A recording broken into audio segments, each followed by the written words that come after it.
The last thing my mother said to me before I walked out the door was, "You'll be back in a week.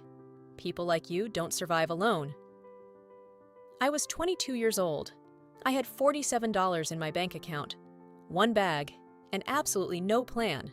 My father didn't say goodbye. He was watching TV. My sister watched me from the top of the stairs and smiled. That was 7 years ago. Last month, my mother called me for the first time since that day. She wasn't calling to apologize. She was calling because they needed something. They always call when they need something. This is the story of those 7 years. And what I said when she called, stay with me, because the ending is not what anyone expected, including me. Let me tell you about the family I grew up in. My parents weren't cruel in the obvious ways. There was no screaming, no violence. What there was something quieter and harder to explain. There was a favorite. Her name was Claire, my older sister. And from the time I can remember, the rules were different for her. Claire got the car at 16. I got a bus pass.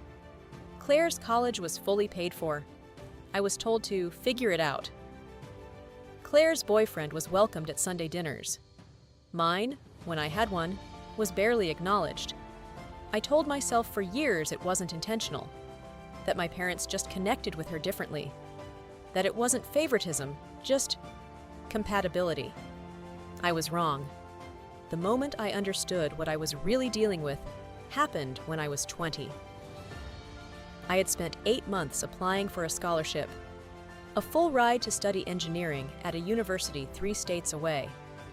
I had written the essays myself, gathered the recommendations, stayed up past midnight for weeks working on the application. I got it. I ran downstairs to tell my parents.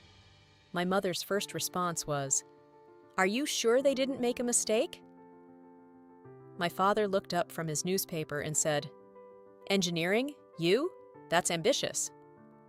He said ambitious the way some people say delusional. Claire, who was home for the weekend, said, "Oh wow, good for you," and went back to her phone. That night at dinner, the conversation was about Claire's new promotion at work. My scholarship was not mentioned again. I sat at that table and felt something shift inside me. Not sadness, not anger, something colder than both, a decision. The breaking point came 2 years later. I had finished my first year at university. Good grades, a part-time job, a small group of people who actually seemed to see me.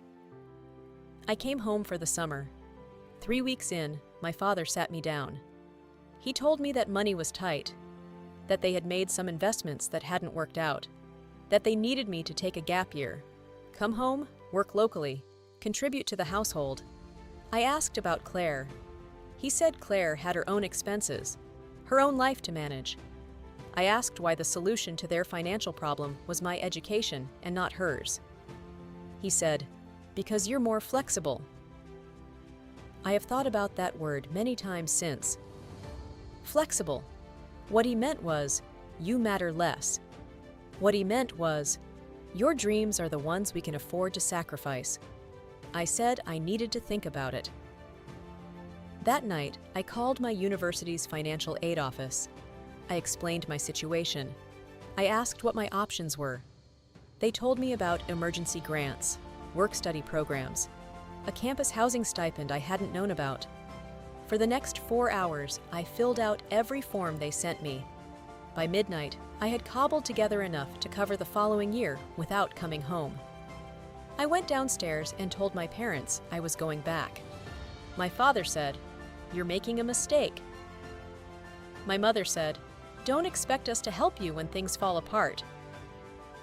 Claire, from the couch, "Good luck with that." I went upstairs, packed one bag, took the $47 from my drawer, and walked out the front door. I won't pretend the next few years were easy. They weren't. First year back at university without family support. I ate a lot of instant noodles. I worked 22 hours a week while taking a full course load. There were weeks when I genuinely didn't know how I was going to make rent. But something else happened too. Without my family's voice in my head telling me what I couldn't do, I started finding out what I actually could. Junior year, I joined a startup competition on campus. My team placed second. The prize was $8,000 and an introduction to a local investor. That investor introduced me to another. That other one introduced me to a small engineering firm that needed a junior consultant. I graduated, got the job. Within 18 months, I was the youngest senior consultant they had ever promoted. Year 4 after leaving home, I started my own small practice. Just me and one contractor at first, then 3 people, then 7. By year 6, I had 12 full-time employees, contracts with 4 mid-sized companies, and an income my father would have called ambitious. I didn't call home during any of this.